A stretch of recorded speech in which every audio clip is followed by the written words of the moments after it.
ఎవ్వరూ ఊహించక ముందు అద్భుతం చేసింది నిర్మలా సీతారామన్. దాంతో కోరికలు ఆశలు పెరిగిపోయినాయి. కాంగ్రెస్ పార్టీ సుదీర్ఘకాలం పాటు అధికారంలో ఉన్నంతకాలం కేవలం 2.5 లక్షల రూపాయల లోపు సంపాదనకి మాత్రమే ఇన్కమ్ ట్యాక్స్ ఎగ్జామ్షన్ ఉంది. ఆ తర్వాత 10, 20, 30 ఈ వసూళ్లు ఏళ్ల తరబడి నడిచినాయి. బీజేపీ అధికారంలోకి వచ్చిన తర్వాత 10 లక్షల రూపాయల లోపు వాళ్ళకి ఉపయోగపడే విధంగా నిర్మలా సీతారామన్ 2018-19 టైంలో నిర్ణయం తీసుకుంది. అప్పటి నుంచి పన్నులు తగ్గడం ప్రారంభమైనటువంటి సందర్భం ఇన్కమ్ ట్యాక్స్ 10 లక్షల రూపాయల లోపు ఉన్నట్టు.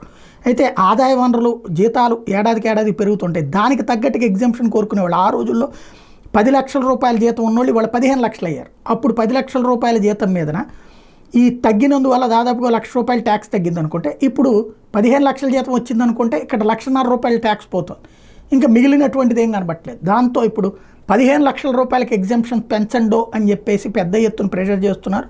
దాంతోపాటుగా నిర్మలా సీతారామన్ తగ్గిచ్చేస్తుందన్న ప్రచారము చేస్తున్నారు.